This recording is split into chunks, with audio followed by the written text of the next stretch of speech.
গাজীপুরের প্রাকৃতিক সৌন্দর্যের মাঝে মাথালিয়া বিল যেন এক অপূর্ব রূপকথার দৃশ্য।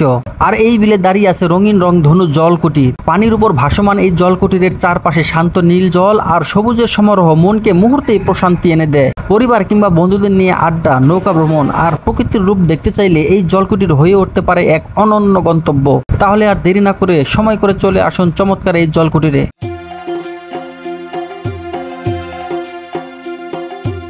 ঢাকা থেকে বাসে বা প্রাইভেট কারে সহজেই গাজীপুরের চন্দ্রাতী মোড়ে পৌঁছানো যায়। সেখান থেকে সরাসরি মাথালিয়া বিলের রংধনু জলকুটিরে যাওয়ার অটো পাওয়া যায়। বিস্তারিত তথ্য জানতে চ্যানেলটি সাবস্ক্রাইব করে কমেন্ট বক্সে নক দিন। দ্রুত সময়ের মধ্যেই উত্তর পেয়ে যাবেন ইনশাআল্লাহ।